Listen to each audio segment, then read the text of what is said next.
Ah, ça me fait danser, Philippe Collignon, le vol du Gourdon. Alors, moi, j'ai une petite récitation dont je me souviens à peine. La cigale ayant chanté tout l'été se trouva fort dépourvue quand la bise fut venue. Vous connaissez bien sûr cette célèbre fable de La Fontaine. Dorénavant, la cigale n'aura plus besoin d'aller voir chez la fourmi sa voisine pour supporter l'hiver. On est d'accord, Philippe? On est d'accord, des hôtels 5 étoiles aujourd'hui disponibles pour les insectes auxiliaires, les amis de notre jardin, les insectes qui vont manger les insectes indésirables du printemps. L'intérêt, c'est quoi? C'est de diminuer les pesticides et d'augmenter la biodiversité. Alors, ce sont des hôtels qui sont plus ou moins grands selon les jardins. Toutes les villes de France en ont mis dans leurs parcs et jardins. Donc, c'est vraiment une tendance très, très affirmée. Ce n'est pas qu'un concept générique. Donc, c'est vraiment des hôtels où il y a vraiment des chambres particulières selon le type d'insecte. C'est presque tricoté sur mesure. Il y a de la paille, il y a du bambou, il y a de la brique, il y a du bois. Donc, chaque insecte va trouver vraiment sa petite chambre et va passer l'hiver parce que si elle ne trouve pas cette petite chambre, elle risque de mourir, cette petite larve, cet insecte. Et bien là, elle va maintenant passer l'hiver au chaud, parce que l'hiver, il n'est pas encore vraiment venu, mais il va pas tarder, quand l'hiver fut venu. Et bien regardez l'intérêt de ces hôtels à insectes que l'on peut acheter tout fait ou que l'on peut faire. Regardez. Offrez un hôtel 5 étoiles aux insectes de votre jardin, c'est à la fois esthétique et utile. Les oiseaux ne sont plus les seuls à bénéficier du gîte. Les insectes ont aussi droit à un hiver plus doux.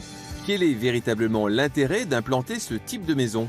L'intérêt d'avoir un hôtel à insectes dans son jardin, ça va être de garder en fait les amis du jardin durant l'hiver. Quels sont les insectes qui vont trouver refuge? Par exemple, on a les larves de coccinelle, larves de chrysope, d'abeilles maçonnes qui vont venir hiverner. La coccinelle qui mange le puceron, l'abeille maçonne qui pollinise. L'intérêt, c'est vraiment de les garder avec nous, dans notre jardin. On les trouve sous quelle forme? On peut les acheter tout faits, donc ils sont plutôt bien pensés avec pas mal de matières différentes. On a de la paille, on a du bois, pour vraiment tout type d'insectes. Et après, sinon, on peut les fabriquer aussi soi-même. C'est très simple. Je fabrique 200 hôtels à insectes, des hôtels à insectes sur mesure et des hôtels à insectes type standardisé. Ces hôtels à insectes se multiplient partout en France, chez les particuliers. On peut les fabriquer soi-même grâce à des kits à monter. On utilise notamment un pot rempli avec du foin ou du gazon séché. C'est ce qu'on a le plus à la maison pour accueillir des perce-oreilles. Dans les abris à coccinelle et à chrysope, c'est des abris très clos. Ils viennent passer l'hiver, c'est des insectes fragiles, donc on met du foin dans le fond. Les bois percés de trous et les tiges à trous, c'est-à-dire les bambous, c'est pour accueillir les abeilles solitaires. Et puis il y a des caches à bourdons, on vise le bourdon terrestre. Les tiges qui ne sont pas trouées, ce qu'on appelle les tiges à moelle, comme le sureau, le buddléa, l'arbre à papillons, le framboisier, accueillent ce qu'on appelle le cirfe. C'est une mouche qui s'est déguisée en guêpe. C'est un petit pollinisateur, par contre ces larves mangent le puceron. Le gros avantage, c'est que l'on contribue à favoriser la biodiversité locale et à rétablir l'équilibre de la chaîne alimentaire, donc moins de pesticides. Le bois choisi pour ces abris, c'est le mélèze. Il est naturellement imputrescible, donc on ne le traite pas. Positionnez votre hôtel à insectes près d'un potager ou d'un verger. En revanche, il faut l'implanter comme une maisonnette à oiseaux, de plein est à plein sud.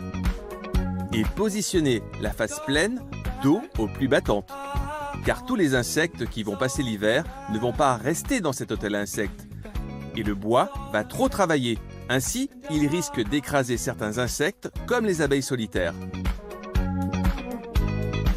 Attention, votre hôtel peut devenir un garde-manger pour les araignées. Elles font leur toile directement dessus et consomment les insectes utiles.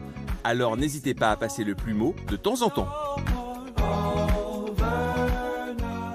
Il était en train de faire une conférence avec les copains et les copines, là, Philippe. Non, il y a un truc très important, une information, c'est le positionnement par rapport aux points cardinaux. Toujours le dos au vent, aux pluies battantes, parce qu'effectivement, on l'a dit, le bois gonfle et ça écrase les insectes. Donc ça, c'est vraiment quelque chose d'hyper important. Cela dit, on peut entretenir aussi, changer les Chaque chambres, année, il faut changer, aérer. enlever la paille qui a peut-être un peu moisi, etc. Donc vous ramenez des éléments qui ont eu une durée de vie limitée, la paille, le bois, etc. Les branches de bambou, ça dure plusieurs années. Donc Donc il n'y a pas grand-chose à faire, mais il y a des choses à contrôler.